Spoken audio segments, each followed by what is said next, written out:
Hello students. In today's session, we will take up the topic ionic equilibrium in physical chemistry, and the focus is on solubility product. Okay, the concept solubility product. Let's do a quick recap of solubility product, and then we will solve two questions to understand this concept better. So now, let's try to understand solubility product by taking the example of a sparingly soluble salt, silver chloride. All right, so we are adding a given mass of silver chloride to a given volume of water in a container, in a beaker. Initially, silver chloride does not dissolve. But as you keep adding silver chloride, as you keep adding more and more of silver chloride, some amount of silver chloride will dissolve, and the dissolved silver chloride will exist as ions in the solution. Okay, so as the concentration of silver ions and chloride ions increase, there is a probability for the ions to collide and reform the solid. In other words, two reactions are occurring simultaneously: the forward, which is dissolution, and the backward, which is precipitation. At a given temperature, eventually, no more silver chloride will dissolve in water at a given temperature. At that position, we say that the reaction has attained saturation and a dynamic equilibrium is established between the undissolved silver chloride solid and the dissolved ions, and can be represented as silver chloride solid, reversible reaction giving you silver ions in aqueous medium and chloride ions in aqueous medium.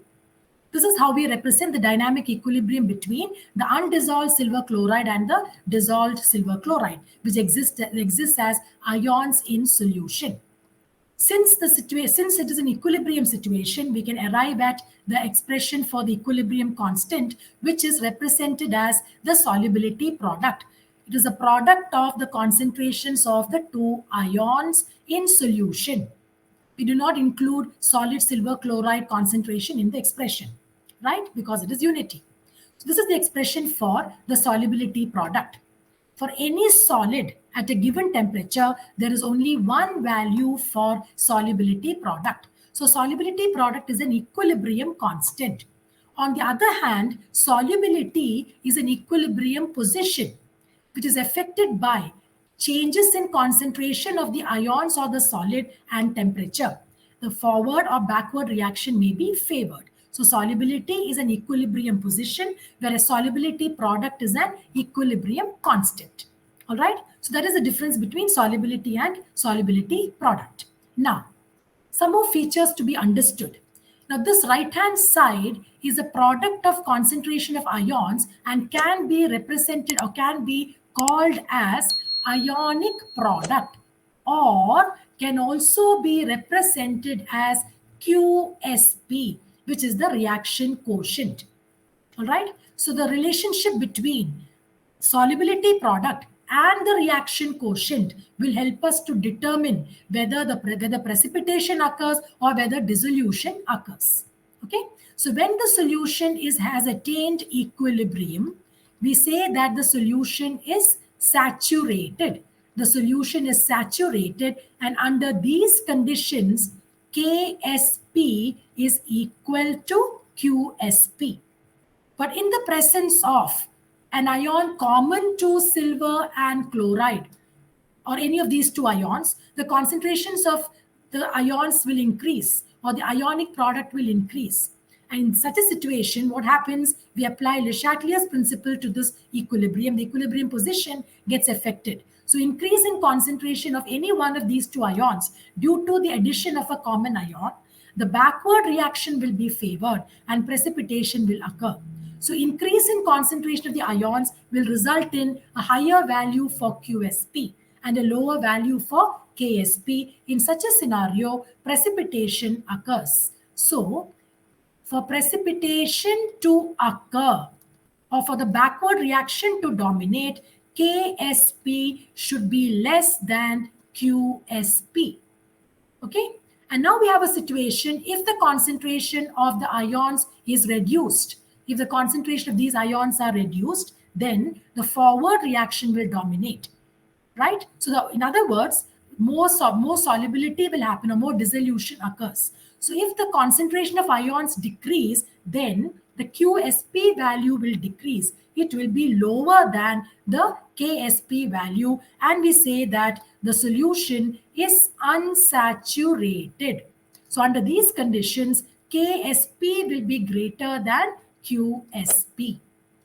Okay, so keeping this information in mind, we can solve numericals and predict whether precipitation will occur or dissolution occurs. Let's solve the first question. So here is the first question. 20 milliliters of 0.001 molar silver nitrate solution is added to 1 liter of 0.002 molar potassium chromate solution. Will precipitation occur? You're given this information about the KSP value of silver chromate, which is 2.4 into 10 to the power of minus 12. The moment you read this question, will precipitation occur, you have to compare the given KSP value with the QSP value or the ionic product. So our first task is to determine the ionic product or the reaction quotient. And once we get the value of this, we can compare it with this. And depending upon the information we just reviewed, we can predict whether precipitation occurs or dissolution occurs. So now let's find out the ionic product or QSP. Okay, for that we are given, so let's first write down the reaction concerning the dissolution of silver, sparingly soluble silver chromate in water. So you get this equilibrium reaction, reversible reaction, 2Ag plus aqueous plus CrO4 2 minus aqueous. Okay, now the right hand side will give us the QSP or the ionic product, okay, for which we need to find out the concentration of silver ion and the concentration of the chromate ion. So let's first find out the concentrations of both the ions. You're provided with information to find out the concentrations. You're provided with the volume and concentration of silver nitrate. So from that information, we can determine the concentration of silver nitrate in water, which is equal to the number of moles divided by total volume after mixing. And what is number of moles? The concentration into volume. Concentration is 0.001 molar. 10 to the power of minus 3 into 20 volume. Convert that to liters. 20 into 10 to the power of minus 3. And what is the total volume? This one, 20 plus 1000 milliliters. So total volume would be 1020 milliliters, which is nothing but 1.02 liters. So that is what we substitute here in the denominator. So what do we get here? 2 into 10 to the power of minus 5 divided by 1.02.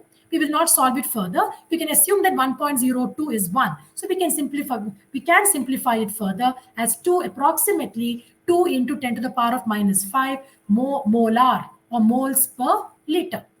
We know that silver nitrate dissolves in water completely to produce 1 mole of silver ions and 1 mole of nitrate ions in aqueous solution. So the mole ratio between silver nitrate and silver ion is 1:1, and therefore the concentrations will be the same. So now we have the concentration of silver ion as 2 into 10 to the power of minus 5 moles per liter.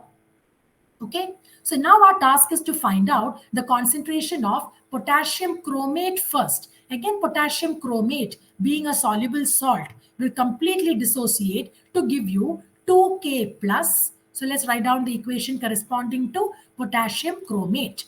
So we have K2CrO4 completely dissociating in water to give you 2K plus aqueous plus CrO4 2 minus aqueous.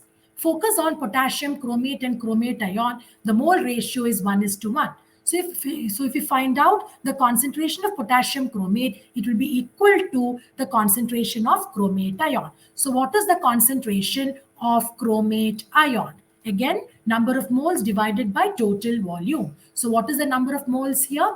1 liter, right? We leave it as liters, and 0.002 molar. So on the numerator, we have 2 into 10 to the power of minus 3 divided by the total volume 1.02 liters, which we can simplify as 2 into 10 to the power of minus 3 moles per liter. So now you have the concentrations of both silver ions and chromate ion. Okay, so now what should we do? Let's find out QSP. So QSP is equal to the concentration of silver ion to the power of 2 Ag plus into the concentration of CrO4 2 minus, right? The concentration of silver ion is 2 into 10 to the power of minus 5, the whole square into 2 into 10 to the power of minus 3. So this would be 4 into 10 to the power of minus 10 into 2 into 10 to the power of minus 3, approximately 8 into, we have made some approximations before. So the QSP is approximately 8 into 10 to the power of minus 13 mole to the power of mole square. So its concentration to the power of 3, right? So mole to the power of 3, liter to the power of minus 3, right? So that is the value of QSP. Now let's compare KSP and QSP. Let's go back to the question. What is the KSP? 2.4 into 10 to the power of minus 12, right? So KSP is equal to 2.4 into 10 to the power of minus 12, while QSP is equal to 8.0 into 10 to the power of minus 13. So compare these two values. What do you notice? KSP is greater than QSP. And when KSP is greater than QSP, no precipitation occurs. It is an unsaturated solution. No precipitation occurs. So this is the result of that particular question. Okay. So now let's move on to the next question. Question number 2. KSP of CaH2PO4 twice is 10 to the power of minus 3. Let's first write down the equation corresponding to the reversible reaction corresponding to this insoluble salt, or sparingly soluble salt, Ca, calcium dihydrogen phosphate.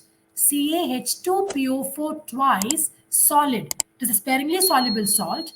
Reversible reaction will give you Ca2 plus aqueous plus 2H2PO4 minus aqueous. Okay, this is the reversible reaction. It has attained equilibrium, and KSP therefore will be equal to the concentration of calcium ion into the concentration of H2PO4 minus to the power of 2. Let's continue with our discussion of the question. What minimum pH must be maintained in a 0.25 molar phosphoric acid solution to prevent precipitation of this particular salt in water? In other words, when we say to prevent precipitation, in other words, we are talking about a situation under which the solution has attained equilibrium or the solution is saturated. In such a scenario, KSP will be equal to QSP. All right. So we have the KSP value. Okay. We have been provided with the concentration of calcium ion, 0.15 molar. Because the left-hand side has to be equal to the right-hand side, solution being at equilibrium or the solution being saturated, the only unknown quantity is the concentration of this dihydrogen phosphate ion, which can be calculated. Okay, from where? From this KSP expression. So now let's calculate the concentration of H2PO4 minus. Okay, Once we get that, we will proceed with the information provided here, which is the first acid dissociation constant of phosphoric acid is 7 into 10 to the power of minus 3. Let's first find out the concentration of H2PO4 minus. Okay. So now we have the concentration of H2PO4 minus would be square. So it will be the square root of, right, square root of KSP, right, KSP divided by the concentration of calcium ion. What is KSP equal to? KSP is equal to 10 to the power of minus 3. Square root of 10 to the power of minus 3 divided by 0.15. Let's simplify this further. Square root of 1 by 15 into 10 to the power of minus 1. Right? And what is 1 by 15? 1 by 15 would be 15 6 are 90, so approximately 0.0667. 0.0667 into 10 to the power of minus 1. Simplify, modifying it further to get a square root easily. Okay, we have 66.7 into 10 to the power of minus 4. The approximate square root of this would be 8 point something. Let's leave it as 8 into 10 to the power of minus 2 molar would be the approximate concentration of H2PO4 minus. Okay, so we found out the concentration of H2PO4 minus by substituting in this formula. You are provided with information concerning KSP and the concentration of calcium ion. Now let's focus on the acid given here, 0.25 molar phosphoric acid, right? So and we've been provided with the first acid dissociation constant. Okay, so now we have here, let's go back to the question, space here. All right. Okay, so now we have H3PO4 aqueous undergoing partial dissociation to give you H plus aqueous plus H2PO4 minus aqueous. Okay, so this is the conjugate base. This is the conjugate base of the weak acid phosphoric acid. You're provided with the Ka1 value. So what is Ka1 equal to? What is the expression for Ka1? The concentration of H plus into the concentration of H2PO4 minus divided by the concentration of H3PO4. Right? You are provided with informations regarding Ka1, H2PO4 minus we calculated, and the concentration of H3PO4 is provided. So the only unknown quantity is H plus. So let's find out the concentration of the hydrogen ion. Once we find out hydrogen ion concentration, we can easily find out the pH of the solution.